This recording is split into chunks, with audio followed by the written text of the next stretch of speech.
Hello hello hello welcome back to another episode Tollywood కబుర్లు. నేను మీ వస్తేజ్ గాని సారీ అండి. బేసిక్గా ఏమైందంటే పనిలో బిజీ అయ్యాం. అండ్ ఇంకోటి మేము ప్రస్తుతానికి మేము వీక్లీగా షిఫ్ట్ అవుదాం అనేది. సో నీకు ప్రతి ఫ్రైడే మీకు ఒక కొత్త ఎపిసోడ్ వస్తుంది అనేది మేము ఒక నిర్ణయం అంటే మేము ఒక నిర్ణయం తీసుకున్నాం అనమాట. సో అవి వస్తాయి. అప్డేట్లు ఇంకేమైనా ఉన్నాయంటే మేము యాక్యురేట్గా ప్రిడిక్ట్ చేసినట్టు కల్కి సినిమా బ్లాక్ బస్టర్ అయింది. ఇప్పుడు సినిమా 1100 crores చేసింది. ఇందాక అదే మా లాస్ట్ ఎపిసోడ్. సింపుల్ చెప్పాలంటే నాకు movie was entertaining, but I expected more అనమాట. బట్ ఏదో ఒకటి అంటే ఇప్పుడు ఆ సినిమా హిట్ అయింది కాబట్టి ఎవడైనా సైన్స్ ఫిక్షన్ మూవీ తీయాలంటే ఓ కల్కి సినిమా విజయం సాధించింది కదా, దీనికి మేబీ ఒక మార్కెట్ ఉంది, ఒక స్కోప్ ఉంది అని చెప్పి. నేను అన్నట్లుగా నేను ఎందుకు ఎక్కువ సంతోషపడుతున్నానంటే, నీకు సలార్ అనే సినిమా అది చాలా ఏరియాస్లో అంటే సింపుల్గా చెప్పాలంటే సలార్ అనే సినిమా అది క్లీన్ హిట్ అయితే కాదు. అది ఒక అబవ్ యావరేజ్ మూవీ. బట్ కలికిన సినిమా అయితే ఖచ్చితంగా లాభాలు తెచ్చిపెట్టిన సినిమా. సో అది యునానిమస్గా ఒక సూపర్ హిట్ లేకపోతే బ్లాక్ బస్టర్ అనుకోవచ్చు. సో యా అదే అదే చెప్దాం అనుకున్నా. సో ఈ రోజు మనం డిస్కస్ చేయబోయే టాపిక్ ఏంటంటే, మీరు చాలా ఎపిసోడ్స్ వినే ఉంటారు అండ్ చాలా పెట్టే యూనో బట్ బేసిక్గా ఈ పాడ్కాస్ట్ మొదలైంది ఒక ఆల్మోస్ట్ ఒక 2 లేకపోతే 2.5 సంవత్సరాలు అయింది ఇప్పుడు. సో ఎప్పుడు నేను మాట్లాడేది కొద్దీ అండ్ మేము మనం స్టార్టింగ్ చేసేటప్పుడు యూనిక్గా ఎంటర్టైనింగ్ ఎపిసోడ్ చేసే కొద్దీ రివ్యూయింగ్ నుండి ఒక బ్రేక్ తీసుకొని డెఫినెట్గా ఆ సిరీస్ మీకు వస్తుంది. ఇంకో 2 వీక్స్లో నీకు అనుకోకుండా ఒక రోజు సినిమా గురించి అండర్ రేటెడ్ నిజంగా నీ సినిమా అండర్ రేటెడా అని ఒక సిరీస్ మొదలవుతుంది ఇంకో 2 వీక్స్లో. బట్ ఎప్పుడు గతంలోకి వెళ్ళి పాత జ్ఞాపకాలు గుర్తు చేసుకుంటూ కాకుండా ఈసారి మనం ప్రజెంట్ గురించి ఒక నిజం మాట్లాడాలి. ఇప్పుడు తెలుగు సినిమా చూసేటోడు, తెలుగు సినిమా అభిమానులు, మూవీ లవర్స్ ఎవరైతే ఉన్నారో వాళ్ళందరూ అగ్రీ చేసే పాయింట్ ఏంటంటే, ఇప్పుడు వచ్చే తెలుగు సినిమాలన్నీ యూనో అడ్డమైన సినిమాలు. బేసిక్గా ఏం బాలేవు. అంటే అప్పుడప్పుడు ఒక మంచి సినిమా వస్తుంది, ఒక రంగస్థలం, ఒక సీతారాం. కానీ అటువంటి ఇండస్ట్రీ నీకు వారానికి ఒకసారి యూనో మరి మేబీ 2 వారాలకు ఒకసారి లేకపోతే నెలకు ఒకసారి అంత మంచి సినిమా వచ్చేది. ఇప్పుడు ఎట్లా అయిందంటే నీకు సంవత్సరానికి ఒక మంచి సినిమా వస్తుంది. అసలు ఈ ఇయర్లో ఆల్మోస్ట్ ఆ, 7 నెలలు గడిచిపోయి నీకు అసలు ఒక్క మంచి సినిమా చెప్పుకోవడం అనేది అసలు చాలా కష్టం. ఎవడు కొంతమంది హనుమాన్ చెప్తారు, నాకు ఆ సినిమా అంత ఎక్కలేదు, నాకు చాలా ఓవర్ రేటెడ్ అనిపించింది. కానీ ఇప్పుడు ఆ మూవీ తప్పితే అసలు అండ్ ఐ గెస్ కల్కి ఇయర్లో బెస్ట్ మూవీ నాకు తెలిసి అదే ఉండిపోతుంది. Unless Devara, Pushpa 2 and game changer వాళ్ళు మొన్న క్రిస్మస్ రిలీజ్ అనౌన్స్ చేశారు తప్పితే ఇంకేమీ లేదు. సో ఈ రోజు మనం డిస్కస్ చేయబోయే టాపిక్ ఏంటంటే, why do present Telugu movies suck అనేది. దీని గురించి మేము డీప్ డైవ్ చేయబోతున్నాం. సో ఇది ఒక అనాలిసిస్ అనుకోవచ్చు, at the same time rant అనుకోవచ్చు. బట్ నేను పాయింట్ టు పాయింట్ చెప్పి మీకు నేను మీకు పచ్చి నిజాలు చెప్తా ఇప్పుడు ఇండస్ట్రీలో ఏం జరుగుతుందో. సో ఇక్కడ కొన్ని పాయింట్లు రాసుకున్నాం. ఎందుకు ఇండస్ట్రీ ఇంత అడ్డమైన సినిమాలు ఎక్స్పెక్టేషన్స్ పరంగా ఎందుకు మ్యాచ్ అవ్వట్లేదంటే, నేను పాయింట్ టు పాయింట్ ఈ ఎపిసోడ్లో నేను చెప్తాను. సో దీనికి ముందు అన్నిటికంటే ముందు చెప్పాలంటే, మీరు ప్రపంచంలో ఏ ఫిల్మ్ ఇండస్ట్రీ తీసుకోండి, వాళ్ళు ఏం చేస్తారంటే ఇప్పుడు ప్రస్తుతానికి ఏది సక్సెస్ఫుల్గా ఉందంటే అదే వాళ్ళు ఫాలో అవుతారు.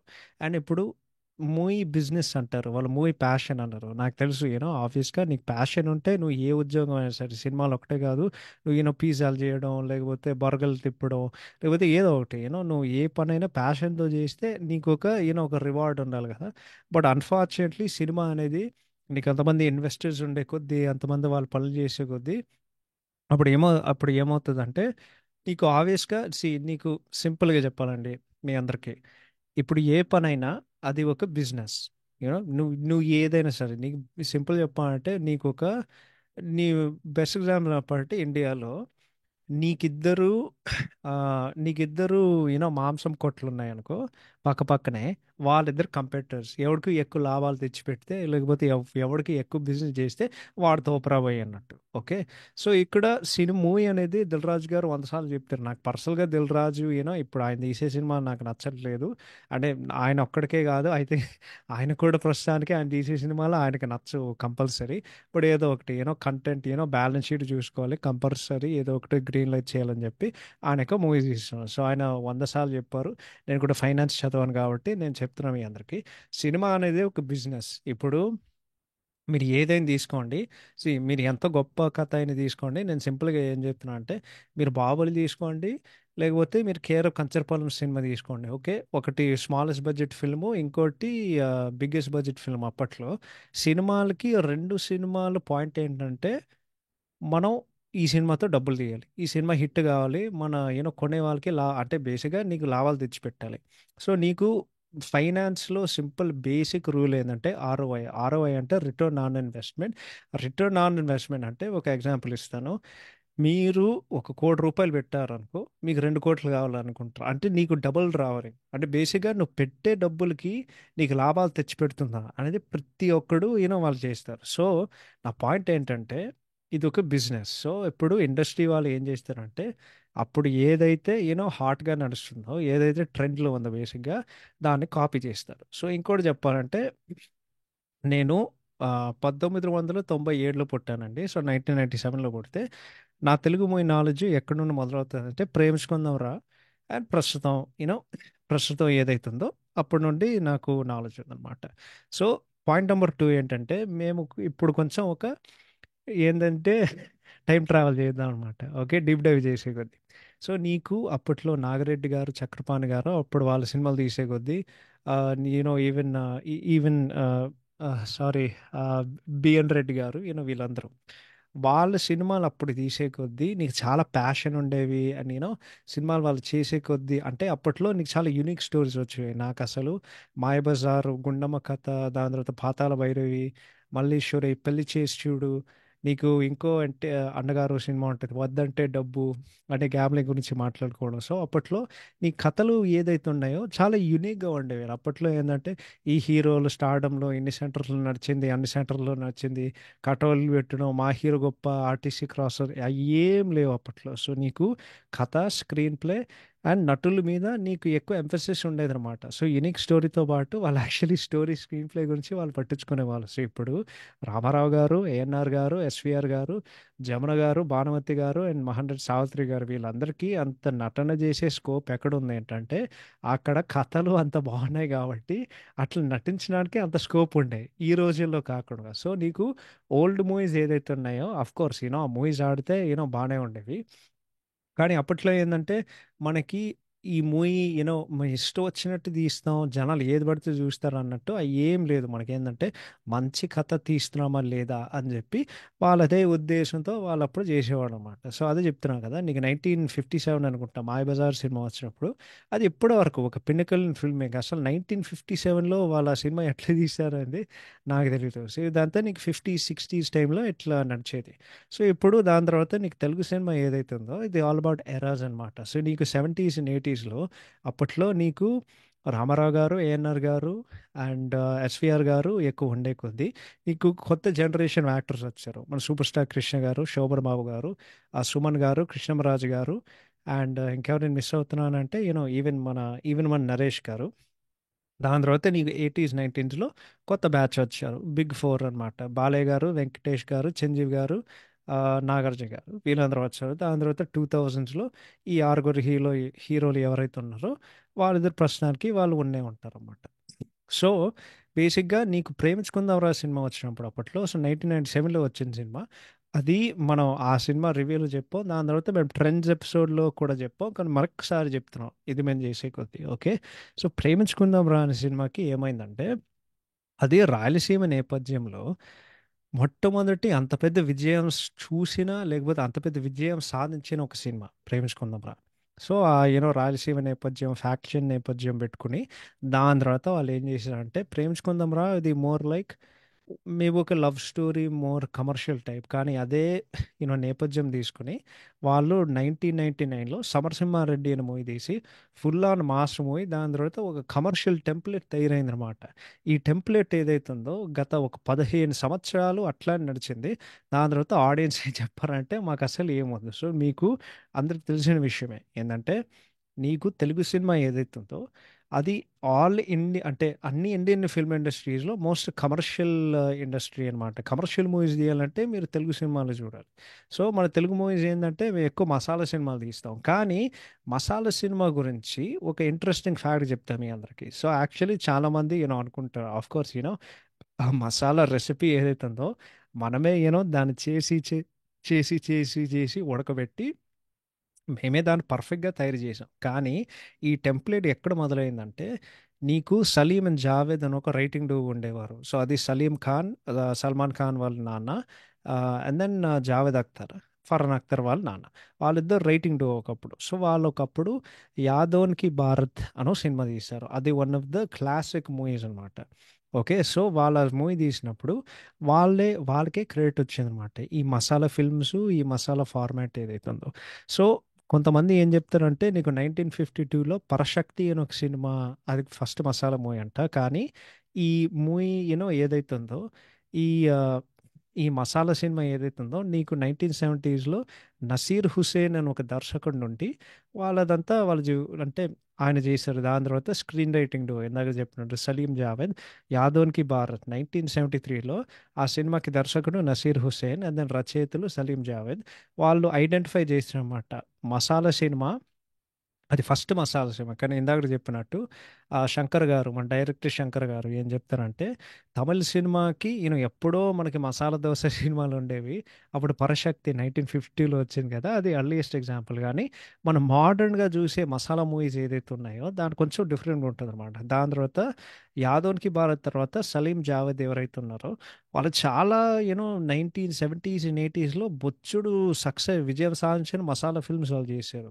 అప్పట్లో one of the biggest masala films ఏంటంటే నీకు అమర్ అక్బర్ యాంథనీ, రవితేజ శ్రీనువైట్ల మూవీ కాదు, అమర్ అక్బర్ యాంథనీ 1977లో వచ్చి, ఆ సినిమాకి దర్శకుడు మన్మోహన్ దేశాయ్, అదే ఆ సినిమాకి రచయిత ఖదీర్ ఖాన్. సో మన్మోహన్ దేశాయ్ ఏంటంటే ఆయన కూడా 1970s అండ్ 80స్లో అదే జానర్, సో మసాలా జానర్ దాన్ని ఎక్స్ప్లాయిట్ చేసి చాలా విజయాలు సాధించారు. సో నీకు షోలే అని సినిమా వచ్చినప్పుడు ఆ సినిమాకి దర్శకుడు Ramesh Sippi, and of course అది రాసింది సలీం జావేద్ కూడా. అది కూడా మసాలా, బట్ అది ఏంటంటే అది నీకు మోర్ మన గుడ్ బ్యాడ్ అగ్లీ టైప్ అనమాట. సో అది కర్రీ వెస్టర్న్ అనమాట. నీకు అప్పట్లో హాలీవుడ్లో స్పెగెట్టి వెస్టర్న్ అనే జానర్ ఉండేది, మాకు కర్రీ వెస్టర్న్ అనే ఒకటి ఉండేది. ఇంకోటి దానికి జానర్ ఉండేది డక్కాయిట్ వెస్టర్న్ అనమాట.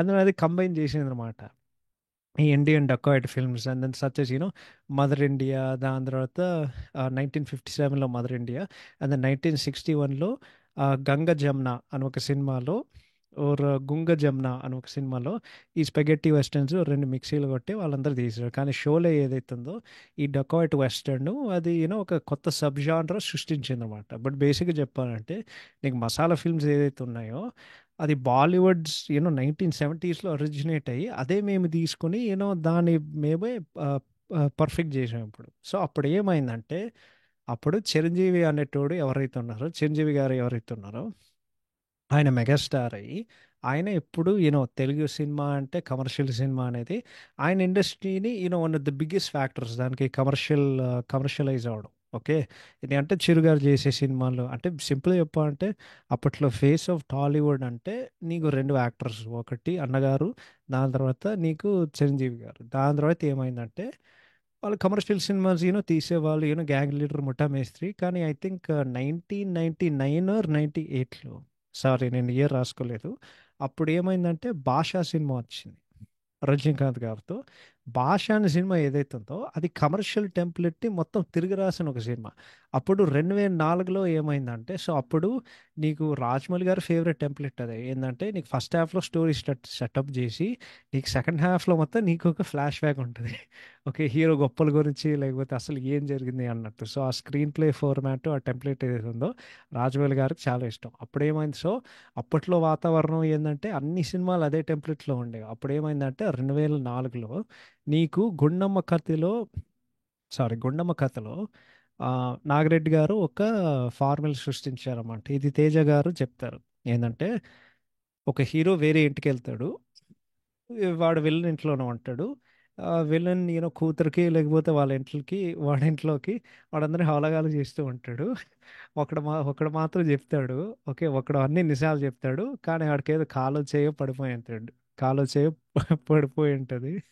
ఇంకోడేమో వాడి నిజాలన్నీ చెప్తూ ఉంటాడు కానీ వాడికే జలకలు కొడుతూ ఉంటాడు, వాడినే కొడుతూ ఉంటాడు సినిమా మొత్తం. ఓకే, సో ఇదేంటంటే ఆ గుండమ్మ కథ ఏదైతే ఉందో అదే నీట్గా ఆదిత్య చోప్రా 1998లో దిల్వాలే దుల్హనియా లే జాయేంగే సినిమా తీసి వాడు ఇండస్ట్రీ హిట్ కొట్టి, దాని తర్వాత అదే మన పవన్ కళ్యాణ్ గారు 2004లో గుడుంబ శంకర్ సినిమాకి అదే టెంప్లెట్, ఒక హీరో గాడు విలన్ వాడి ఇంటికి పట్టుకొచ్చి వాడు వేరే ఓడుగా పోజ్ కొట్టి హీరోయిన్కి లైన్ వేయడానికి ప్రయత్నం చేసి ఉంటారు. దాని తర్వాత 2007లో మన శ్రీను వైట్ల గారు అదే టెంప్లెట్ తీసుకుని ఆయన సొంతంగా చేసుకుని ఆయన డి సినిమా ఆయన అన్ని బ్లాక్ బస్టర్లు కొట్టారు. సో బేసిక్గా మరొకసారి రెఫరెన్స్ చేయాలంటే మా ట్రెండ్స్ ఎపిసోడ్ మీరు విన్నారనుకో, సమరసింహారెడ్డి నీకు 1999 to 2003 every you know big commercial action movie తెలుగులో ఏంటంటే ఒక పెద్ద హీరోతో రాయలసీమ నేపథ్యం.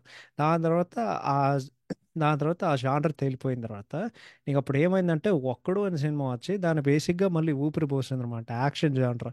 అప్పుడు ఏమైందంటే నీకు కొత్త టెంప్లెట్ వచ్చింది. హీరోయిన్ ఒక సమస్యలో ఉంటే ఆ హీరోని కాపాడడం అనేది వీళ్ళ నుండి ఒక మొత్తం సినిమా, ఒక మొత్తం సినిమా ఇదే పాయింట్ మీద రన్ అవ్వాలంటే అది కూడా వాళ్ళు చేశారు. వాళ్ళకి ఎన్నో సినిమాలు తీశారు ఆ పాయింట్ మీద.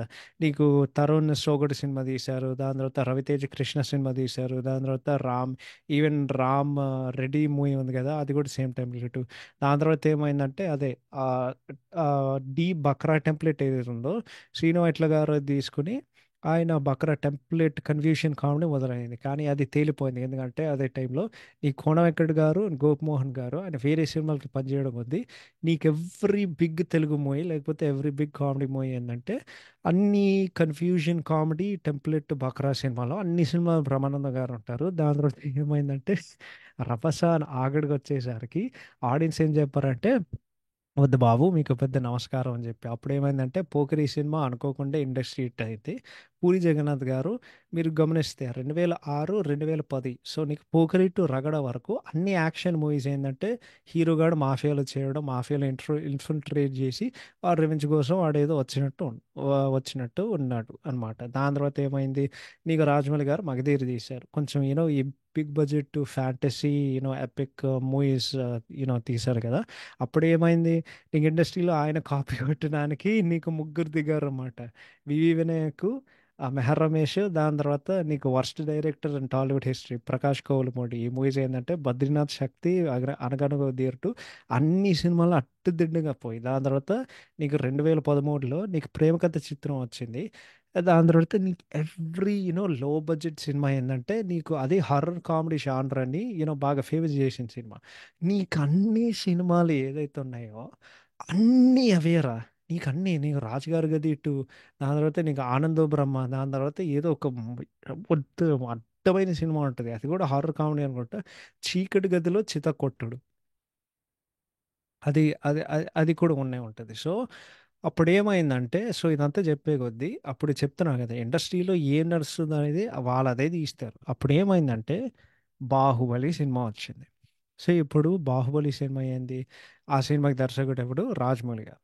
రాజమౌళి గారు ప్రభాస్ గారు వాళ్ళిద్దరు కలిసి ఆ సినిమాకి అంత భారీ బడ్జెట్ పెట్టి ఆ సినిమా ఇండస్ట్రీ హిట్ చేసి ఇప్పుడు తెలుగు ఇండస్ట్రీకి ఏదైనా ఒక దిక్కు ఉందంటే ఆ సినిమా వల్ల, ఆ సినిమా వల్లనే నేను చెప్తా. ఓకే. సో ఇప్పుడు ఆ మూవీ వచ్చింది. ఇప్పుడు ఏంటి, ఓహో నువ్వు అంటే ప్రతి ఒక్కడు 250 కోట్లు పెట్టి అంత భారీ బడ్జెట్ 250 కోట్లు ఒక హిస్టారికల్ ఎపిక్ లేకపోతే మైథలాజికల్ ఎపిక్ మూవీ తీయలేరు కదా. సో ఈ స్టార్స్ ఎవరైతే ఉన్నారో వాళ్ళందరూ బేసిక్గా ఒక ఎగ్జిస్టెన్స్ క్రైసిస్లో ఉన్నారండి. ఎందుకంటే మనకి ఎటువంటి మూవీస్ చేయాలి, ఎటువంటి సినిమాలు తీయాలి ఎవ్వడికి తెలీదు. ఎందుకంటే ఇందాక చెప్పినట్టు నువ్వు మళ్ళీ తీయలేవు.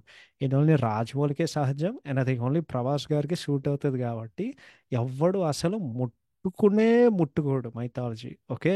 ఎందుకంటే అదే చెప్తున్నా కదా. సో ఇప్పుడు ఏంటంటే మనం ఏం చేయలేదు కదా. సో ఇప్పుడు వాళ్ళు ఏదో పిండడానికి వాళ్ళు ఏదో ప్రయత్నం చేశారు, కానీ దానికి ఎఫెక్ట్ అనేది ఏం లేదు. సో ఓకే, సో ఇది హిస్టరీ లెసన్. సో నన్ను అడిగితే 3 బిగ్గెస్ట్ రీజన్స్ నీకు మూవీస్ ఎందుకు అంత దిగజారాయి ప్రెసెంట్ డేలో ఏంటంటే, నంబర్ 1 ఏంటంటే కాంబోలు సెట్ చేయడం. నీకు ఈవెన్ ప్రీవియస్ దాంట్లో నీకు అప్పట్లో బి గోపాల్ గారు అద్భుతమైన కమర్షియల్ డైరెక్టర్ అంటే అప్పట్లో. One of the biggest directors. అంటే ఆయన 3 ఇండస్ట్రీ హిట్లు కొట్టాడు. సో, ఎవరికైనా 'బి గోపాల్' తెలియకపోతే అంటే ఈ పాడ్‌కాస్ట్ మీరు వింటున్నారంటే 'బి గోపాల్' తెలియకపోతే ఐయామ్ వెరీ సారీ గానీ 'బి గోపాల్' అంటే సమరసింహారెడ్డి, నరసింహనాయుడు, ఇంద్ర. ఓకే. సో, మొన్నే 'ఇంద్ర' సినిమా 22 సంవత్సరాలు పూర్తి చేసింది. సో, నీకు అప్పట్లో 'చిరంజీవి' గారు 'ఇంద్ర' సినిమా ఆహ్, ఇది 'ఇంద్రకి' కలిసినప్పుడు నీకు ఆబ్వియస్‌గా ఒక హైప్ ఉంటది. ఎందుకంటే ఓహో! ఇప్పటికే 2 ఇండస్ట్రీ హిట్లు కొట్టిన ఒక డైరెక్టర్. అండ్ 'చిరు' గారు కూడా అదే టైంలో కొంచెం ఒక లో ఫేజ్‌లో ఉన్నారు. అండ్ దెన్ ఆఫ్‌కోర్స్ ఆ మూవీ వచ్చి కొత్త ఇండస్ట్రీ హిట్ సృష్టించి అన్ని రికార్డులు బేసిక్‌గా ఆహ్, అన్ని రికార్డులు ఆహ్, అన్ని రికార్డులు తిరగ రాసిన ఒక సినిమా బేసిక్‌గా కదా! సో, నీకు అప్పట్లో ఏందంటే కాంబో అనౌన్స్ చేసేటప్పుడు నీకు ఆబ్వియస్‌గా ఒక ఎక్సైట్‌మెంట్ ఉండేది. బట్ నీకు వాళ్ళేం జేసేవారు, స్క్రిప్ట్ మీద వాళ్ళు వర్క్ జేసేవారు. అండ్ నీకు యాక్చువల్లీ ఒక కథ ఉండేది. ఇప్పుడు ఏమైందంటే నీకు హీరోలు, దర్శకులు, నిర్మాతలు వాళ్ళేం జేసినారంటే ఎంత వరస్టు వాళ్ళు కాంబోలు సెట్ జేసినారు. కానీ కాంబోలు సెట్ జేసే కొద్దీ ఏందంటే ఒక లైన్ వాళ్ళు జెప్తారు. సింపుల్‌గా నేనొక 2 ఎగ్జాంపుల్ ఇస్తాను. ఓకే. నా నా అంటే నా నా ఫేవరెట్ హీరో తీసుకుందాం 'మహేష్ బాబు' గారు. బ్రహ్మోత్సవం చేసేటప్పుడు శ్రీకాంత్ అద్దాల దగ్గరకొచ్చి, "సార్ నా దగ్గర ఓ ఐడియా ఉంది. మీరు యూనో మీకు పేరుండదు సార్ సినిమాలో. కానీ సినిమా పాయింట్ ఏంటంటే 7 తరాలుగా ఒక అబ్బాయి వాడు వెతకడానికి వాడెళ్తాడు. Mahesh Babu sir super sir మనం చేద్దాం" అని చెప్పి వాడు అట్లా అట్లా వెళ్తూనే అట్లా వెళ్ళేవాడు. ఆ తర్వాత పీవీపీఏ చెప్పాడు కదా! నా దగ్గర స్క్రిప్ట్ లేదు. ఇంత భారీ బడ్జెట్టు అందుకే అంటే ఆయనకి చాలా డబ్బులు పోయాయని చెప్పి, దాని తర్వాత 'స్పైడర్‌కి' ఏందంటే, "సార్ దీంట్లో మీరొక సీక్రెట్ ఏజెంట్ సార్. విలన్ ఒక తిక్కలోడు సార్. కొంచెం థ్రిల్లర్ టైప్‌లో ఉంటది. నన్ను నమ్మండి" అని చెప్పి, ఓకే. మనం చేసేద్దాం అని చెప్పి, ఆ సినిమా కూడా 'కుక్కరాడు' సినిమా 'స్పైడర్'. సో, ఏందంటే నీకు హీరోలు ఎవరైతే ఉన్నారో వాళ్ళొక లైన్‌ని నమ్మి వాళ్ళు మూవీ చేశారు. కానీ నీకు స్టోరీ, స్క్రిప్ట్ అనేది ఏం లేదు. సో, అప్పుడు ఏమవుతుందంటే నీ మ్యాచ్ ఎక్స్‌పెక్టేషన్స్ మ్యాచ్ చేయు ఎక్స్‌పెక్టేషన్స్ మ్యాచ్ చేయకపోయేసరికి అప్పుడు ఏమవుతుందంటే, నీకందరికి చాలా పెద్ద పెద్ద ఫ్లాపులొస్తాయి. ఎందుకంటే నీకు బౌండ్ స్క్రిప్ట్ లేదు. నేను బల్ల గుద్ది చెప్తున్నా. నేను ఓకే. నేను చెప్తున్నా గదా! ఎందుకంటే నువ్వు ప్రతి సినిమా తీసుకో. నీకు ఎక్స్‌పెక్టేషన్స్ మ్యాచ్ చేయగలిగే మంచి అవుట్‌పుట్ ఇచ్చే ఏకైక మనిషి మొత్తం ఇండస్ట్రీలో ఎస్ఎస్ రాజమౌళి గారు. ఓకే. యెస్. చాలా మందికి 'ట్రిపుల్ ఆర్' నచ్చలేదు. చాలా మందికి 'బాహుబలి 2' నచ్చలేదు గానీ, నువ్వు ఏదైతే ఎక్స్‌పెక్ట్ జేస్తావో అదైతే ఉంటది గదా సినిమాలో. ఆయన ఏం మోసం చేయట్లేదు గదా! అండ్ ఇంకోటి నీకు ఈ హీరోలు ఎవరైతే ఉన్నారో వాళ్ళందరికీ సర్కిల్ ఏదైతే ఉందో అందరూ అందరూ అడ్డమైన వాళ్ళు, అందరూ పనికిరాని వాళ్ళు. ఎందుకంటే వాళ్ళకి ఓన్లీ ఈ భజన బ్యాచ్ ఉన్నారన్నమాట. సో, వాళ్ళెప్పుడు స్వర్గంలో ఉంటారు. వాళ్ళెప్పుడు రియాలిటీలోనో లేకపోతే వాళ్ళెప్పుడు భూమి మీద వాళ్ళుంటరు. ఓకే. అండ్ దెన్ ఇంకోటి నీకు ప్రతి సినిమా, ప్రతి డాష్ నా సినిమా నాకర్థం గాదు. నీకు ప్రతి సినిమాకి సీక్వెల్ ఉందిరా. నాకర్థం కాదంటే ఇది ప్యూర్ మనీ మేకింగ్ స్కీము. ఇంకోటి నీకు ఓకే. ఇప్పుడు 'సలార్' వచ్చింది. దాని తర్వాత నీకు 'కల్కి' వచ్చింది. నన్నడిగితే కంపారిటివ్‌లీ 'కల్కి' better then 'Salaar'.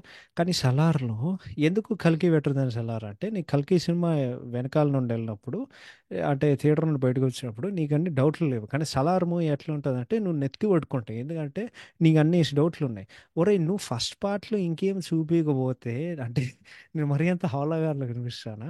At least 'Nagarjuna' వాడు ఏదో ఒకటి చూపించాడు. ఇప్పుడు 'ప్రభాస్ కర్ణ' అని చెప్పాడు కదా! సో, 'ప్రభాస్ కర్ణ' అని చెప్తే ఓకే. మాకు తెలుసు. ఓకే. వీడు కర్ణ. సో, నెక్స్ట్ పార్ట్‌లో ఖచ్చితంగా నీ కర్ణుడు ఎవడైతే ఉన్నాడో మేము వాడిని ఎక్కువగా చూస్తాం. కానీ 'సలార్‌లో' అయితే అట్లా కాదు. వాడెందుకు మేకులు కొడుతున్నాడు? అసలు ఇప్పటి వరకు నా డౌట్ ఏందంటే అసలు 'శృతి హాసన్' ఎందుకు వాడొస్తున్నాడు? అండ్ ఇంకోటి నాకు అర్థం కాదు.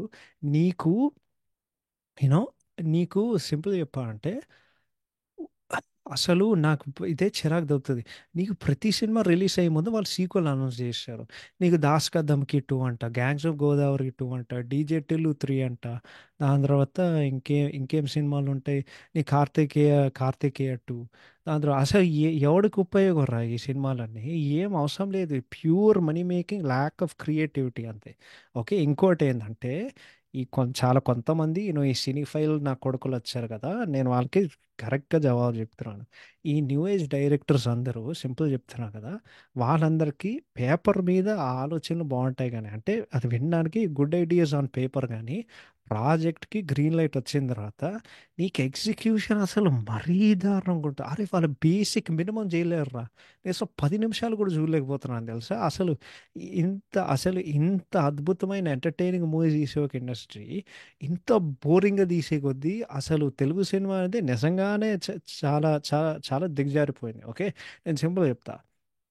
ఒక సినిమా బోర్ ఒక సినిమా ఒక రాడ్ సినిమా ఉందనుకో కానీ నేను ఎంటర్టైన్ చేసాను అనుకో లైక్ వినయ్ విజయ రామ నేను చూస్తాను. ఓకే. ఆబ్వియస్గా అది రాడ్ సినిమా కానీ వినయ్ విజయ రామలో బోయపాటి అనేవాడు నాకెక్కడ బోర్ కొట్టలేదు సినిమా. కానీ నీకు మూవీ రాడ్ బోరింగ్ ఉంటే అసలు అది కూడా వాళ్ళు చేయలేకపోతున్నారు. బెస్ట్ ఎగ్జాంపుల్ చెప్పాలంటే ఈ అడ్డమైన సినిమా 'గామి' ఉంది కదా! అది వర్స్ట్ మూవీ అసలు. అసలు ఎంతో బోరింగ్ ఉంటది. Worst execution. దాని తర్వాత సినిమా మొత్తం ఇల్లాజికల్‌గా ఉంటది. ఒరేయ్! వాడెక్కడో హిమాలయాల నుండి వాడు కొండ నుంచి కింద పడితే ఇంకోటేందంటే నాకు అర్థం కాదు. హిమాలయాలో సింహాలు ఏడుంటాయిరా? నాకు అర్థం కాదు. ఆ! అసలు వద్దులే ఆ సినిమా గురించి ఏసుకోవాలంటే తర్వాత ఏసుకుందాం. ఇది కరెక్ట్ కాదు గానీ. సో, ఇదే చెప్తున్నా. ఈ కాంబోలు సెట్ చేసే కొద్దీ నీకు ఓకే. ఇప్పుడు సింపుల్ చెప్పాలంటే నేను 'సర్కార్ వారి పాట' తీసుకుందాం. 'సర్కార్ వారి పాట' తీసుకున్నప్పుడు మహేష్ బాబు, పరశురామ్. అప్పటికే పరశురామ్ 'గీత గోవిందం' సినిమా ఇచ్చాడు. అది అది అప్పట్లో వాతావరణంలో ఆ సినిమా ఆడింది. డెడ్ సీజన్‌లో వచ్చింది. అద్భుతమైన ఆల్బమ్ వచ్చింది. నేను అనుకున్నాను. దాని తర్వాత నేనేమనుకున్నానంటే ఓకే. నీకు మినిమమ్ ఉంటది సినిమా. నీకు 'ఆంజనేయులు' రేంజ్ కామెడీ లేకపోయినా సరే నీకు కనీసం దాంట్లో మేబీ ఒక 50% ఉంటది. దాని తర్వాత అద్భుతమైన పాటలుంటాయని నేను అనుకున్నాను. నీ అమ్మ సినిమాలో చూస్తే నీ 'కలవతి' పాట ఒకటే బావుంటది. దాని తర్వాత నీకసలు కామెడీయే లేదు సినిమాలో. నేనసలు అరే! ఎందుకు తీసావురా నాకనిపించేది. ఇంకోటి కాంబోలో బెస్ట్ చెప్పాలంటే దీనికి మొన్నొచ్చింది కదా 'గుంటూరు కారం'. 'గుంటూరు కారం' వచ్చినప్పుడు నీకు 'త్రివిక్రమ్', 'మహేష్' ఇద్దరు కలిసినప్పుడు వాళ్ళు ప్రతిసారి వచ్చినప్పుడు వాళ్ళేదో యూనిక్‌గా చేసేవారు. నీకు 'అతడు' కానివ్వండి, దాని తర్వాత 'కలేజా' కానివ్వండి, దాని తర్వాత ఈ మూవీలో అయితే నేనేం ఎక్స్‌పెక్ట్ చేశా అంటే లేదు ఎప్పుడైనా 'త్రివిక్రమ్' 'మహేష్‌కి బెస్ట్ ఇస్తా' అని చెప్పి నీకు 'బాహుబలి' సినిమాల్లో కట్టప్ప బాహుబలిని ఎట్లా వెనుపోటు చేస్తాడో 'గురూజీ' అందరినీ 'త్రివిక్రమ్' గారు అందరినీ వెన్నుపోటు చేశారు. ఆడియన్స్‌ని అందరూ వెన్నుపోటు చేశారు. సో, అదే ఈ కాంబోలు సెట్ చేసే కొద్దీ వినడానికి బావుంటాయి. కానీ తీరా చూస్తే అసలు పస లేదు. సో, ఇప్పుడు నీకు కాంబోలు సెట్ చేసే కొద్దీ దేనికి పనికొస్తదంటే నీకు డే 1 ఓపెనింగ్ వస్తది గానీ, నీకు కథ లేకపోతే, నీకేమీ లేకపోతే అస్సలు ఏమీ లేదు. ఈ ప్రొడ్యూసర్ గాళ్ళు, ఈ నిర్మాతలు వాళ్ళు ఏం జేసినారో వాళ్ళకేం తెలీదు. సో, వాళ్ళందరూ హౌలగాళ్ళు అని నేను క్లియర్‌గా చెప్పేస్తున్నా. ఎందుకంటే నిజంగానే వాళ్ళు తెలివైనోళ్ళుంటే వాళ్ళ స్క్రిప్టు, దాని తర్వాత స్టోరీ మీద కూర్చొని వాళ్ళు ఏదో ఒకటి చేసేవాళ్ళు. అందుకే నాకు అంటే ఆయన పర్సనల్‌గా నేను చెప్పట్లేదు గానీ, అంటే ఆయన కొంచెం పర్సనల్‌గా తెలుసు. ఆయన కొన్ని సార్లు నేను మాట్లాడాను. రాహుల్ యాదవ్ నక్కా గారు నాకు చాలా ఇష్టం. ఎందుకంటే ఆయన ఫస్ట్ 3 మూవీస్‌కి నీకు బేసిక్‌గా ఆయన ఫస్ట్ 3 మూవీసు నీకు I think 3 movies in 5 years అనమాట. యాహ్! యాహ్! నాకు తెలిసినంత వరకు 'మళ్ళీ రావా' అండ్ 'మసూద' 2022లో వచ్చింది కదా! సో, నీకు 3 మూవీస్ ఇన్ 5 ఇయర్స్ అంటే ఆయన టైం తీసుకొని ఆయన ఇంటర్వ్యూలు కూడా చూశారు. నేను చాలా సెలెక్టివ్‌గా ఉంటాను. నాకు ఓన్లీ కథ నచ్చితే నేను చేస్తా అని చెప్పి ఆయన బ్యాలెన్స్ షీట్ కోసం నేనేదో సబ్మిట్ చేయాలి అని చేసి ఆయన ఏం చేయట్లేదు కదా! సో, ఇప్పుడు అదే చెప్తున్నాను కదా! నీకు 'స్రవంతి రవికిషోర్' గారు ఒక ఇంటర్వ్యూలో చెప్పారు. నీకు ఇండస్ట్రీలో 90% నిర్మాతలు ఎవరైతే ఉన్నారో వాళ్ళు ఓన్లీ డబ్బుల కోసమే ఉన్నారు. నీకు ప్యాషను నిజంగానే సినిమా బావుండాలి అని ప్రొడ్యూసర్స్ ఎవరైతే ఉన్నారో నీకు చాలా అంటే చాలా తక్కువ. సో, దాంట్లో వన్ ఆఫ్ ద ప్యాషన్ ఉన్న ప్రొడ్యూసర్స్ నాకైతే ఎవరైనా కనిపిస్తారంటే ఖచ్చితంగా రాహుల్ యాదవ్ నక్క. సో, అది ఒకటి. నెక్స్టు ఏందంటే ఆహ్, ఇంకోటి సో, యాహ్! ఇది చెప్తున్నా కదా! 'బాహుబలి' తర్వాత ఆ మొత్తం గ్యాప్‌లో so, 'Baahubali' to 'triple R' ఇప్పుడు 'కల్కికి' నన్నడిగితే ఓన్లీ హీరో నీకు కొంత గొప్ప ఉన్న ఒక ఇంపాక్ట్ ఏందంటే నన్నడిగితే వాజ్ జూనియర్ ఎన్టీఆర్ గారు. ఎందుకంటే ఆయనొక్కరే ఆయన కొంచెం కొంతో గొప్పో డైవర్సిఫై జేసి, అరే! మనం డిఫరెంట్ మూవీస్ తీద్దాంరా భయ్ అన్నట్టు. అదే కాకుండా ఆ మాస్ మసాలా కమర్షియల్ నరుక్కొట్టాలు, చంపుకొట్టాలు, తొడగొట్టాలు, మా తాత మా వంశం, తొడగొట్టరా చిన్న ఇయన్నీ కాకుండా దాని నుండి బయటకొచ్చి 'టెంపర్' జేశారు. దాని తర్వాత 'టెంపర్' తర్వాత ఏంటి 'నాన్నకు ప్రేమతో' జేశారు. దాని తర్వాత 'జనతా గ్యారేజ్' జేశారు. దాని తర్వాత 'జైలవకుశ' జేశారు. దాని తర్వాత 'అరవింద్ సమేత' జేశారు. నీకు ప్రతి సినిమాకి ఓకే. నీకు కొంచెం లైక్ ఒక డిఫరెన్షియేషన్ ఉంటది. ఓకే. బట్ నీకు మేబీ సిమిలారిటీస్ ఉండొచ్చు. బట్ అన్నీ సిమిలారిటీస్ లేవు. అంటే వాళ్ళు ఆయన ఒకటే సినిమా మళ్ళీ తీయట్లేదు గదా! అన్లైక్ ఇప్పుడు 'మహేష్ బాబు' గారు ఇప్పుడేందంటే 'బ్యాంక్ అండ్ టెంపుల్' అంటే అందరూ యేసుకుంటున్నారు. ప్రతి సినిమాలో ఎవడో ఒకడు మెసేజ్ సావదప్పాలి కదా! ఆయన మార్కెట్ ఉంచడానికి. అదే అన్నిట్లికంటే నన్నడిగితే అంటే 'ప్రభాస్' గారితో మనం కంపేర్ చేయకూడదు గానీ, ఇప్పుడు మనం కంపేర్ చేద్దాం. ఓకే. సో, నీకు రెగ్యులర్ హీరోస్‌లో ఇప్పుడు ఆయన కూడా పాన్ ఇండియా మార్కెట్ హోప్‌ఫుల్‌గా వస్తాయి 'దేవరా' మూవీతో. నీకు 'ప్రభాస్' గారు ఎవరైతే ఉన్నారో నన్నడిగితే ఒక్కటే ఒక్కరే హీరో. డిఫరెంట్ జానర్స్ ట్రై చేశారు. బట్ ఆయన దురదృష్టం ఏందంటే ఆయన నన్నడిగితే 'ప్రభాస్' గారికి మూర్ఖత్వం ఎక్కువ. ఆ మూర్ఖత్వం ఏందంటే ఆయనకేదో ఆడికెవడో సేవ చేసినట్టు ఓహో! వీడికి ఖచ్చితంగా మనం అవకాశం ఇవ్వాలని చెప్పి ఆయన కథ ఒప్పుకొని నీకు డిఫరెంట్ జానర్స్ చేసినా సరే నీకు 'సాహో' అనేది ప్యూర్ యాక్షన్ థ్రిల్లర్. 'రాధేశ్యామ్' అనేది out and out period love story. దాని తర్వాత 'ఆదిపురుష్' అనేది మైథలాజికల్ మూవీ. అన్ని వర్స్ట్ అవుట్‌పుట్లు. ఎందుకంటే పిల్లనిబ్బ డైరెక్టర్స్‌తో పనిచేసినాడు. వాళ్ళకి సినిమాలు తీయడం రాదు. బట్ దెన్ అండ్ దెన్ నీకు 'సలార్' అనేది out and out mass commercial సినిమా. దాని తర్వాత 'కల్కి' ఏదైతే ఉందో అది డిస్టోపియన్ సైఫై మూవీ.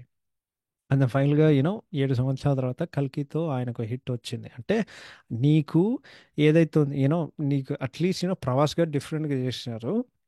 నా బాధ ఏంటంటే ఓకే. అంత ఎప్పుడు లాస్ట్ 2 మూవీస్ అది వర్కౌట్ అయింది. కానీ ఫస్ట్ 3 మూవీస్ అయితే నిజంగానే చాలా బాధపెట్టాను. బట్ ఇదే చెప్తున్నా. ఈ కాంబినేషన్ సెట్ చేసే కొద్దీ నాకెవ్వడు ఎఫర్ట్ కనిపియట్లే in terms of story or screenplay అరే మంచి అవుట్‌పుట్ ఇద్దాం రా భయ్ అన్నట్టు ఏమి లేదు. నాకు ఈవెన్ 'కల్కికి' నాకు డౌట్ వస్తది. ఇప్పుడు 'నాగార్జున' వెళ్ళి 'ప్రభాస్‌కి' కథ చెప్పాలంటే నాకు తెలిసి ఆయన ఏం చెప్పారంటే సార్ ఒక పెద్ద డిస్టోపియన్ సైఫై సినిమా మేము తీయబోతున్నాం. నీకు ఫస్ట్ పార్ట్‌లో అంత ఉండదు. కానీ మీ క్యారెక్టర్‌కి ట్విస్ట్ ఏంటంటే కర్ణుడు మీరు కర్ణుడు పాత్ర మీరు చేశారు. ఫస్ట్ హాఫ్‌లో అంత స్కోప్ ఉండదు. కానీ మీకు సెకండ్ పార్ట్‌లో చాలా స్కోప్ ఉంటుందని చెప్పి, ఓకే. నేను చేస్తా అని చెప్పి ఆయన అట్లే చేసుంటాడు. ఇంకోటేందంటే నీకు రైటింగ్ అండ్ కామెడీ ఓకే. ఇండస్ట్రీలో. నీకు అప్పట్లో చాలామంది స్టోరీ రైటర్స్ ఉండేవారు. సో, నాకు గుర్తున్న వాళ్ళు నేను చెప్తా. 'ఆకుల శివ' వాడు ఏ మూవీస్ చేశాడంటే ఐ థింక్ 'తులసి', 'లక్ష్మి' 'నాయక్' అంటే వివేక్ దగ్గర పనిచేసేటోడు.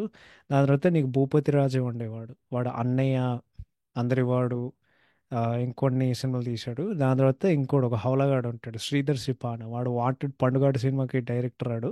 ఇంకొన్ని సినిమాలకి వాడు స్క్రీన్ స్క్రీన్ ప్లే రైటర్ అనుకుంటా. నీకు 'సౌఖ్యం' సినిమా అండ్ దెన్ నీకు ఆమ్, 'ఆట ఆడుకుందాం రా' సినిమా కూడా స్టోరీ రైటర్ కూడా ఆయనే. అండ్ దెన్ ఆయన ఐ థింక్ 'లౌక్యం' సినిమా కూడా పనిచేశాడు. ఓకే. సో నీకు only 'Loukyam' hit movie. So బేసిక్గా నీకు and then of course 'Kona Venkat', 'Gopimohan' of course ఇండస్ట్రీలో బిగ్గెస్ట్ ఇప్పుడు బిగ్గెస్ట్ ఏంటంటే కేవి విజయేంద్ర ప్రసాద్ గారు, దాని తర్వాత ఒకప్పుడు త్రివిక్రమ్ శ్రీనివాస్ గారు, పోసాని గారు, జంధ్యాల గారు వీళ్ళందరూ ఉండేవాళ్ళు కదా. సో నీకు రైటింగ్ ఏదైతుందో అది మొత్తం జస్ట్ కంప్లీట్గా తేలిపోయింది. ఇంకోటి ఏంటంటే నీకు రీసెంట్ టైమ్స్లో నాకు నచ్చిన ఒక రైటర్ రచయిత ఎవరైతే ఉన్నారంటే అది భాను భోగవరపు గారు. బట్ ఇప్పుడు ఆయన కూడా దర్శకుడు అవుతున్నాడు విత్ రవితేజ 75. అది ఒక కమర్షియల్. సో అది out and out commercial cinema అంటున్నారు. అది మొత్తం అరకు వ్యాలీలో నేపథ్యం ఉంటుంది. అండ్ రవితేజ క్యారెక్టర్ కూడా మంచి బాగుంటుంది అని వాళ్ళు చెప్తారు. సితార సినిమాకి నిర్మాత. సో ఇవన్నీ చెప్పండి నేను వినడానికి చెప్పడానికి బాగుంటాయి. ఇప్పుడు సినిమా చూసిన తర్వాత ఈ సినిమా చూసిన తర్వాత ఏదో ఒకటి ఉండాలి కదా. సో నా బాధ ఏంటంటే మనం చిన్నప్పుడు చూస్తూ పెరిగి ఆ కమర్షియల్ సినిమా ఏదైతే ఉందో అది నన్ను అడిగితే అది బేసిక్గా చచ్చిపోయింది. ఎందుకంటే అటువంటి మూవీస్ ఎవడు తీయట్లేదు. ఎవడైనా ఒక రకంగా తీసాడనుకో అది చాలా క్రింజ్ అండ్ ఒక అవుట్డేటెడ్ ఫీల్ వస్తుంది. ఒక ఫ్రెష్ ఫీల్ ఇవ్వలేదు. నీకు బెస్ట్ ఎగ్జాంపుల్ చెప్పాలంటే 'ధమాకా' అసలు ఇప్పటివరకు ఆ సినిమా ఎట్లా హిట్ అయిందో నాకు అర్థం కాదు కానీ definitely not Ravi Teja range movie. ఎందుకంటే అది ఆ, అసలు కామెడీయే లేదు సినిమాలో. చాలా బోరింగ్ ఉండేది ఆ సినిమాకి. ఆ సినిమాకి రైటర్ ఇప్పుడు ఆయన కూడా డైరెక్టర్ అవుతున్నారు మన ఆ, ఆ, ప్రశాంత్ కుమార్ బెజవాడ. దాని తర్వాత ఆ సినిమాకి డైరెక్టర్ ఎవరు ఆ, శ్రీనాథరావు నక్కిన కదా వాళ్ళు నీట్గా అలవైకుంఠపురంలో స్టోరీ కాపీ కొట్టి అసలే ఆ సినిమాకి ఆల్రెడీ వాళ్ళు కాపీ కొట్టారు ఇంటి గుట్టి సినిమాతో. అదే అలవైకుంఠపురంలో స్టోరీ తీసుకుని నీట్గా రవితేజతో వాళ్ళు తీశారు. అండ్ వాళ్ళు ఏదో వాళ్ళు హిట్ కొట్టారు. అందరు పాటలు అంటారు కానీ నాకు ఆ పాటలు అంతగా ఎక్కవు. సో అదొకటి చెప్తాను. సో బేసిక్గా నా పాయింట్ ఏంటంటే, మనం చూసే కమర్షియల్ సినిమా మన ఇష్టం ఉంటే కమర్షియల్ సినిమా ఏదైతే ఉందో అది చచ్చిపోయిందని నేను అంటాను. కానీ రెగ్యులర్ కమర్షియల్ సినిమా ఏదైతే ఉందో అది ఇంకా చావలేదు. నువ్వు ఏం చేయాలంటే నువ్వు ఆ జానర్లో నువ్వు ఇన్నోవేట్ చేయాలన్నమాట. And then coming to comedy, నీకు అన్ని నీకు అన్నిట్లో నీకు జస్ట్ క్రింజ్ అనేది అది ఎంత దూరిపోయిందంటే జనాలకి మొత్తం దూరిపోయింది. నీకు ఎవ్రీథింగ్ జస్ట్ ప్యూర్లీ క్రింజ్ వద్దిరా. ఎవ్రీథింగ్. దీనికి మెయిన్ కారణం నన్ను అడిగితే ఏంటంటే జబర్దస్త్. అది కామెడీ చాలా వర్స్ట్గా తయారు చేసింది. ఎస్, నేను ఒప్పుకుంటా. అక్కడ ఉండే కమేడియన్స్ నీకు ఆయన ఎవరు, ఆమ్, చమక్ చంద్ర కానివ్వండి, లేకపోతే సుధీర్ కానివ్వండి, లేకపోతే రేష్మి కానివ్వండి, ఎవరైతే ఉన్నారో నీకు ఈవెన్ ఎవడాడు రామ్ ప్రసాద్, జబర్దస్త్ మహేష్, ధనరాజ్, వీళ్ళందరూ ఉన్నారు కదా. ఎస్, నువ్వు అక్కడ ఉండి నటన అంటే నీ క్రాఫ్ట్, ఆ కామిక్ టైమింగ్, కామిక్ స్కిల్స్ అంతా వాళ్ళు చేసే కొద్దీ ఇవన్నీ నాకు అర్థం కాదు. ఇప్పుడు వాళ్ళు చెప్పే డైలాగులు నాకేం అర్థం కావు. ఇంకోటి అన్ని డబ్ల్యూఇన్ డైలాగులు. ఇప్పుడు వాడు ఏం చెప్తాడంటే ఆకిస్ పాక్ పాకిస్ పాక్ కర్వే పాక్ అంటే నాగబాబు అండ్ రోజా అట్లా నవ్వుతూ ఉంటారు. ఒరే నాకు అర్థం కాదురా, ఆడు చెప్పేదేంది నువ్వు నవ్వేదేంది అసలు. ఏముంది దాంట్లో అంత నవ్వడానికి, నాకు అర్థం కాదు. అండ్ ఆ షో ఏదైతే ఉందో జబర్దస్త్, అది దాని కారణం ఏంటంటే నీ అనిల్ రవిపూడి లాంటోడు అంత పెద్ద విజయం ఇంత పెద్ద స్థాయిలో ఉన్నాడంటే ఆ షోయే కారణం. ఎందుకంటే సింపుల్ చెప్తా అంటే ఆయన కామెడీ. అనిల్ రవిపూడి సినిమాలో కామెడీ ఏంటంటే నీ కొన్ని వన్ లైనర్స్ బాగుంటాయి. వాడు ప్రతి సినిమాలో ఒక హుక్ లైనర్ పెడతాడు. కానీ ఆ కామెడీ ఏదైతే ఉందో అది యూనివర్సల్ కామెడీ అయితే కాదు. లైక్ సింపుల్గా నా టైప్ ఆఫ్ కామెడీ ఏంటంటే జందల్ గారి comedy, Vijay Bhaskar comedy, and ఒక రకంగా చెప్పాలంటే విజయ్ భాస్కర్ గారి కామెడీ అంటే ఏమో తెలియదు కానీ Vijay Bhaskar comedy. And then Trivikram గారి కామెడీ విత్ మూవీస్ లైక్ అతడు, జల్సా, కలేజా. అండ్ జందల్ గారి సినిమాలు అంటే చంటాబాయ్, ఆహనా పెళ్ళంట, ఈ సినిమాలు ఉంటాయి కదా. So that is my type of comedy. ఇంకోటి ఏంటంటే మీకు ఒక డిప్రెసింగ్ ఫ్యాక్ట్ చెప్పాలంటే ఆమ్, ఏంది మీరు వెళ్ళి ఆ మూవీ ఏంది డార్లింగ్ సినిమా రివాజ్ చేయండి. డార్లింగ్ సినిమాలో నీకు ఒక ప్రభు గారు తప్పితే అక్కడ గ్రూప్ ఆఫ్ ఫ్రెండ్స్ ఎవరైతే ఉన్నారో అందరు చచ్చిపోయారండి. సో ఇంకోటి ఏంటంటే నీకు కమీడియన్స్ ఎవరైతే ఉన్నారో like big comedians, MS Narayana garu, Venumadhav గారు, ఏవిఎస్ గారు, ధర్మవరపు సుబ్రహ్మణ్యం గారు, జయప్రకాష్ రెడ్డి గారు, కల్లు చిదంబరం గారు, కోసూరి వేణుగోపాల్ గారు మీకు తెలియకపోతే పిల్ల సముద్ర సినిమాలో నీకు ఆ, షాప్ ఓనర్ ఉంటాడు కదా, వాడు కార్డు ఇట్లా గీకితే పని చేసిన అంటే తలకాయ ఇట్లా ఊపుతారు కదా, ఆయన పేరు కోసూరి వేణుగోపాల్ గారు. ఐ థింక్ ఆయన 2020లో కోవిడ్ వలన ఆయన చచ్చిపోయారు. One my favourite actors Avathi Prasad garu చచ్చిపోయారు. కొండవలస గారు, గుండు హనుమంతరావు గారు, లక్ష్మీపతి గారు, దాని తర్వాత ఆ, శ్రీహరి గారు, చంద్రమోహన్ గారు. వీళ్ళందరూ ఎక్స్ట్రాడినరీ ఆర్టిస్టులు. వీళ్ళందరూ లెజెండ్స్. బట్ వాళ్ళందరూ చనిపోయారు. సో ఇప్పుడు నీకు మినిమం అప్పట్లో అట్లీస్ట్ ఎవడో ఒకటి పాత్ర రాసేవారు. ఇప్పుడు ఎవడు హాస్యం, సునీల్ గారు ఒక ఇంటర్వ్యూలో చెప్పారు, ఇప్పుడు ఎవడు హాస్యం అనేది ఎవడు రాయట్లేదు అసలు. ఎవడంటే ఎవడు రాయట్లేదు. అండ్ దెన్ ఇంకోటి ప్రెసెంట్ ఉన్న కమేడియన్స్ ఎవరైతే ఉన్నారో అంటే బ్రతుకున్న ఒక కమేడియన్స్ బ్రహ్మానందం గారు, ఆలీ గారు, సునీల్ గారు. కానీ సునీల్ గారు ఇప్పుడు మోర్ సీరియస్ రోల్ చేశారు. వెన్నెల కిషోర్ గారు, అసలు కృష్ణ భగవాన్ గారు ఎక్కడ వెళ్ళారో నాకు తెలియదు. దాని తర్వాత మన 30 ఇయర్స్ పృథ్వీ గారు, ఐ థింక్ ఇప్పుడు ఆయన రాజకీయాల్లో చాలా యాక్టివ్ అయ్యారు.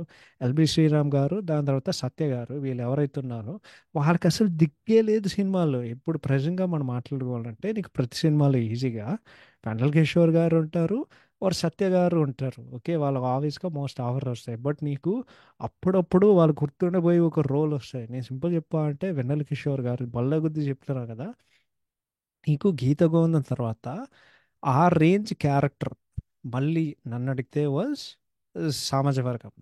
ఎందుకంటే నీకు లైక్ సేమ్ క్యారెక్టర్.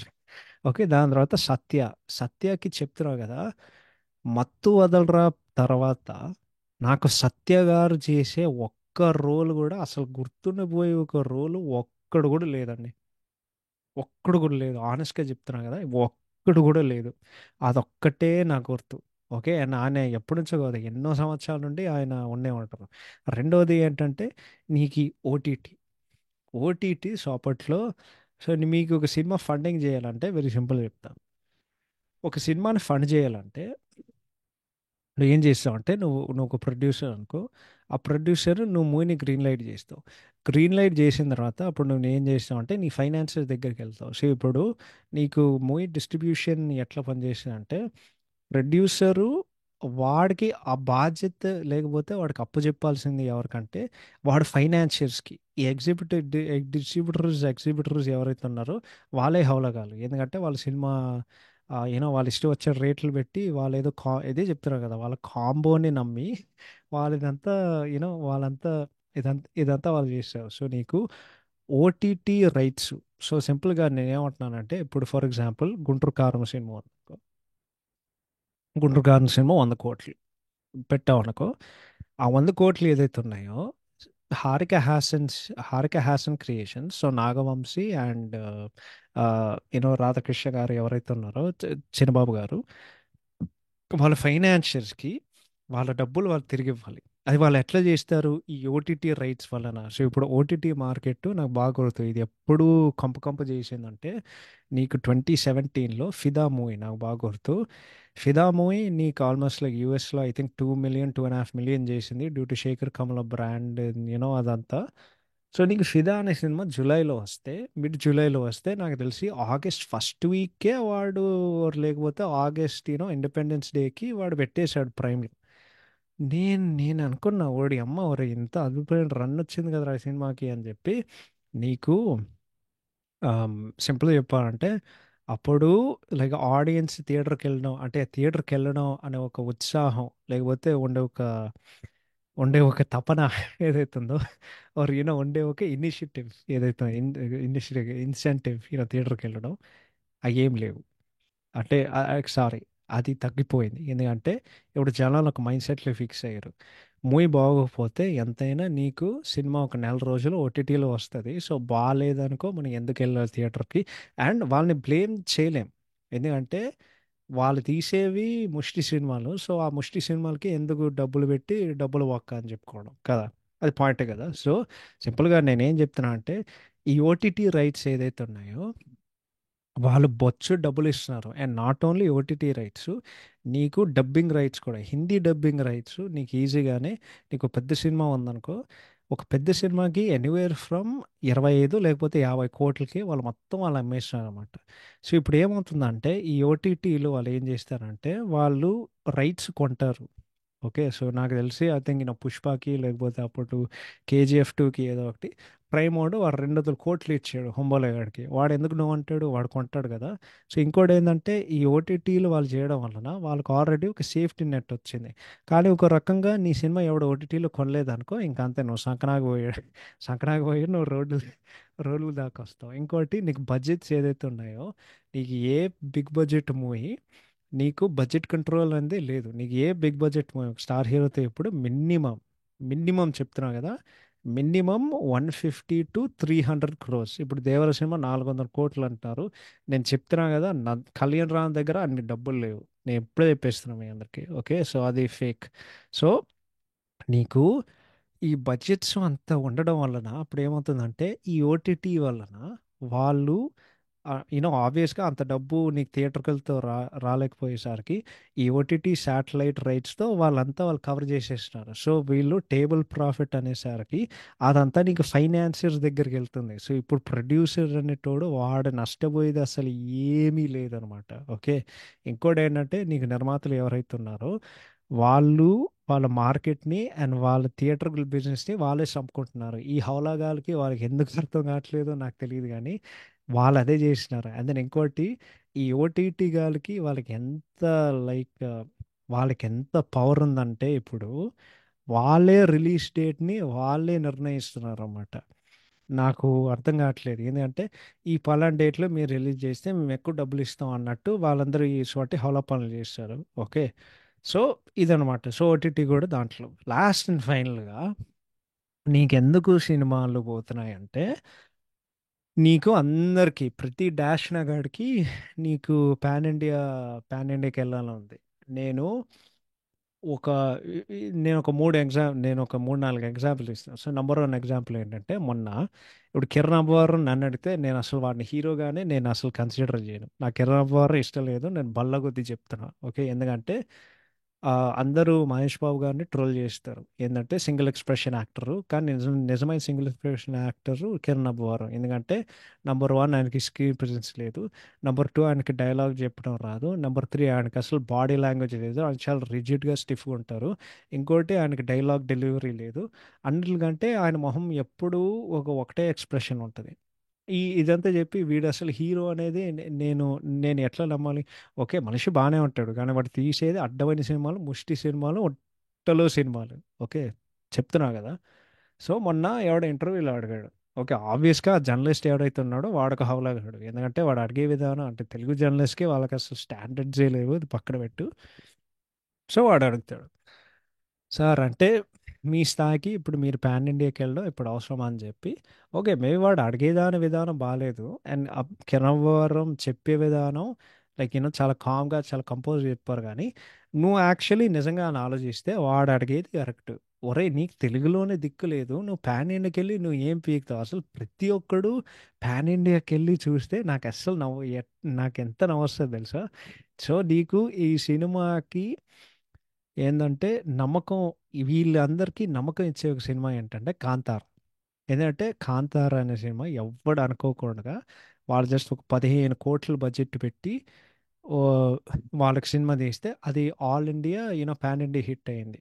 ఓకే, నీకు అన్ని లాంగ్వేజెస్లో డబ్ చేసి ఇది చేసి నాకు తెలిసి ఆ సినిమా తెలుగులోనే మేము ఒక 25 లేకపోతే 30 కోట్లు షేర్ చేసింది, చాలా డబ్బులు చేసింది కాంతార.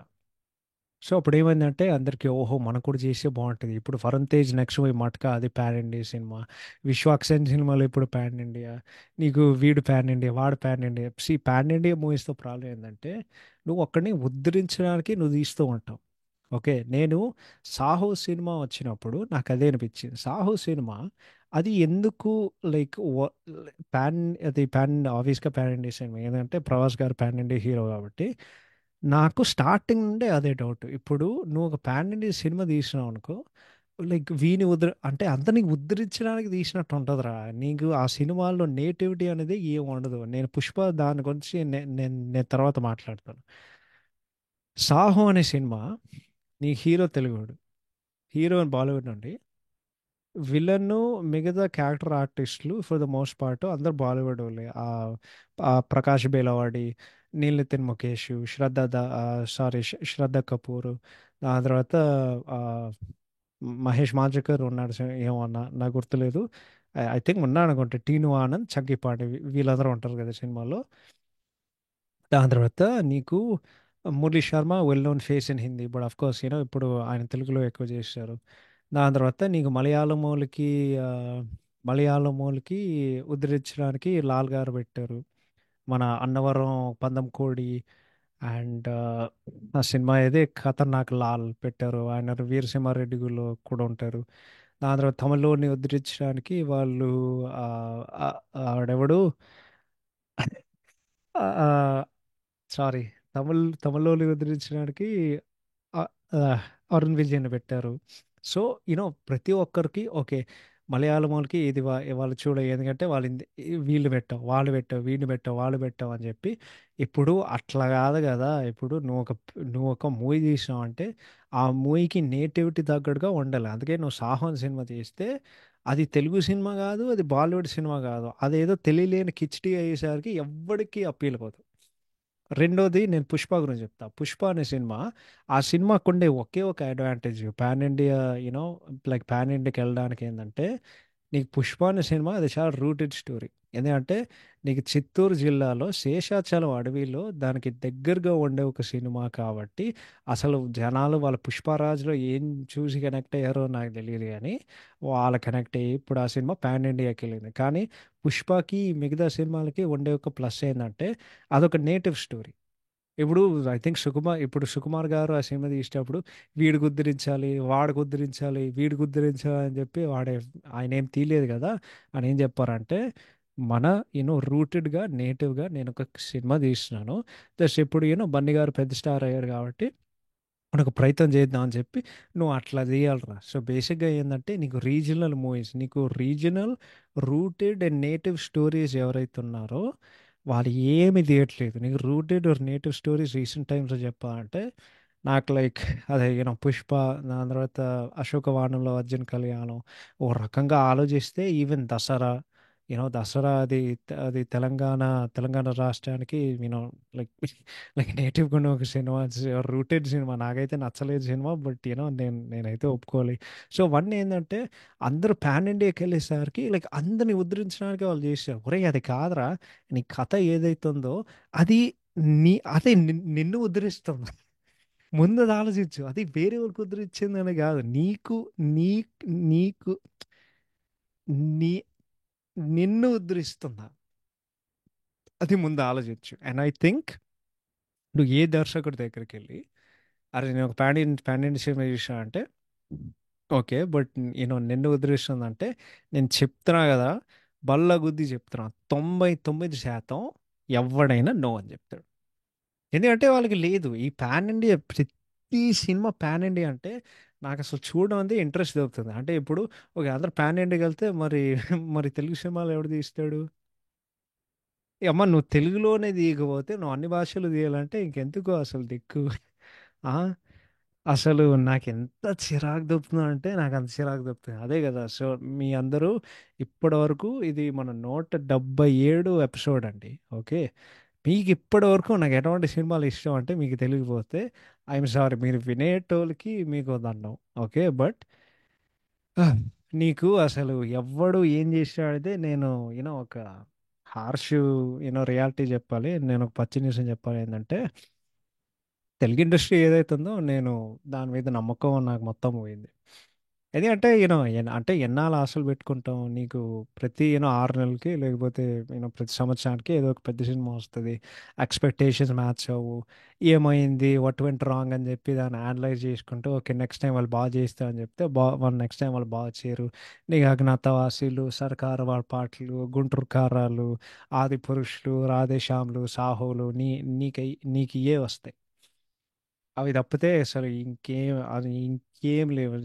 నన్ను అడిగితే అసలు నేను ఎక్సైట్ అయిన సినిమా ఓకే నెక్స్ట్ చెప్పాలంటే I think only Rajamouli Mahesh Babu movie. అది తప్పితే అసలు పిచ్చ లైట్. ఎందుకంటే నాకు ఆల్రెడీ తెలుసు like, అది ఎక్స్పెక్టేషన్ మ్యాచ్ అవ్వు, అవుట్పుట్ బాగోదు, వాళ్ళు ఏదో ఇష్టం వచ్చినట్టు వాళ్ళు తీస్తారు. అండ్ దెన్ మళ్ళీ ఇదే ఎపిసోడ్ ఇప్పటి వరకు 53 నిమిషాలు 53 నిమిషాలు రికార్డ్ చేశాను. మళ్ళీ ఇంకో 53 నిమిషాలు రికార్డ్ చేయాల్సిన పరిస్థితి వస్తుంది next time. What went wrong, మళ్ళీ ఇప్పుడు ఏం చేయాలి, ఇది చేసి అది చేసి ఇవి చెప్పి చెప్పి చెప్పి చెప్పి చెప్పి చెప్పి ప్రతిసారి నాకే చిరాకు దబ్బి ఇప్పుడు మొత్తానికి చేతులు ముడుచుకుని ఒక మూలలో కూర్చొని నేను ఇంకా రియాలిటీని నేను యాక్సెప్ట్ చేశాను. అంతకు మించి నేను ఇంకేమీ చెప్పలేను. సో హోప్ఫుల్లీ ఫ్యూచర్లో ఎవడో ఒకడు వచ్చి వాడు మంచి సినిమాలు తీస్తాడు. ఎవడైనా ఒక మంచి కమర్షియల్ మూవీస్ కూడా వాళ్ళు తీస్తారు. అండ్ అంతకు మించి చెప్పుకోవడానికి లైక్ ఇంకేం లేదు. ఇంకోటి నేను ఇంకో 2 పాయింట్లు చెప్తాం అనుకుంటున్నాను, దీని తర్వాత నేను ముగించేస్తాను. నంబర్ వన్ ఏంటంటే నీకు ఇప్పుడు ఇంకో ప్రాబ్లం మన మూవీస్లో ఏంటంటే నీకు హీరో గారు తప్పితే అసలు ఎవరికి దిక్కుండదు సినిమాలో. ఆమ్, నేను మళ్ళీ గుంటూరు కారం ఎగ్జాంపుల్ ఇస్తాను. గుంటూరు కారం ఎగ్జాంపుల్లో నీకు మహేష్ బాబు తప్పితే నీకు సినిమాలు ఈజీగా ఒక 20 లేకపోతే 25 మంది క్యారెక్టర్ ఆర్టిస్ట్ ఉన్నారు. Especially people like Ramya Krishna and Prakash Raj. Ramya Krishna garu, Prakash Raj గారు ఎవరికి దిక్కలేదు సినిమాలో, బాబుకి ఒక్కడికే దిక్కు ఉంది. అండ్ అది ఎందుకంటే ఈ సినిమా ఎలాగో ఆడదు, సో నేను భుజాల మీద వేసుకుని నేను ఎట్లా నడిపిస్తాను రా బాయ్ అన్నట్టు ఆయన చేశారు. కోర్స్ ఆయన పని ఆయన చేశారు, ఇంకెవరు చేయలేదు. సో అది ఇంకోటి. అండ్ నీకు వేరే నటీనటులకి అసలు స్కోపే లేదు. సో అంటే అది నీకు చేయాలంటే నువ్వు లాగ్ తీయచ్చు కదరా, మరి సినిమా తీసి మమ్మల్ని ఎందుకు సావదొబ్బుతావు, నాకు అర్థం కాదు. రెండోది ఏంటంటే మళ్ళీ ఈ న్యూ ఏజ్ డైరెక్టర్స్తో ప్రాబ్లం ఏంటంటే వాళ్ళు స్టార్ని హ్యాండిల్ చేసే విధానం, వాళ్ళు ఓన్లీ స్టార్కి వెళ్ళే కొద్దీ ఫస్ట్ ఆఫ్ ఆల్ వాళ్ళకి యాక్సెస్ ఉందో లేదో నాకు తెలియదు కానీ ఎవడైనా కొత్తోడు ఒక స్టార్తో మూవీ తీసాడనుకో వాడు ఈజీగానే వాడు జస్ట్ వాడు జస్ట్ గొడుపుతాడు. అండ్ రెండోది ఏంటంటే ఈ న్యూ ఏజ్ డైరెక్టర్స్ అందరూ వాళ్ళ స్టార్స్కి తగ్గట్టుగా వాళ్ళ మూవీస్ తీయలేరు. సో యా వాళ్ళకి కమర్షియల్ మూవీస్ తీయడం వాళ్ళకి రాదు. సో యా అదే ఇది ఒక చాలా దారుణమైన ఒక పరిస్థితి. బట్ అంతే ఇండస్ట్రీ ఇంకా అంతే, పని అయిపోయింది. సామాన్ సార్ తీసుకొని ఇంకా పాత సినిమాలు చూసుకోవడమే ఇంకా. అసలు ప్రెజెంట్ అనేది అసలు ఏం లేదు. వచ్చినప్పుడు చూస్తాం, కానీ ఎదురు చూసుకోవడానికి అంటే నాకు అదే కదా నేనేమనుకుంటా అంటే తెలుగు ఇండస్ట్రీకి తెలుగు సినిమాకి నేను ఒక వీర అభిమానిని. వీరే వీర అభిమానిని నేను. కానీ ఆ అభిమానం కూడా ఏదో ఒక రోజు గంగలో కలిసిపోవాలి. సో ఐ థింక్ నాకు మొన్నే క్లారిటీ అండ్ నాకు ఒక రియలైజేషన్ వచ్చింది. So yeah, it's very sad but అంతకు మించి ఇంకేం చెప్పలేము. So yeah, thank you so much for listening to the episode. Have a fantastic weekend. Take care. Bye bye. Will see all in next episode about. ఈ రోజు మేము సినిమాల గురించి మాట్లాడితే నెక్స్ట్ టైం సంగీతం గురించి మాట్లాడుతున్నాం. ఎందుకు సంగీతం అంత చండాలంగా అయిందని చెప్పి. Tune in next Friday for next episode. Okay, take care. Bye bye. Have a fantastic day. Take care. Bye.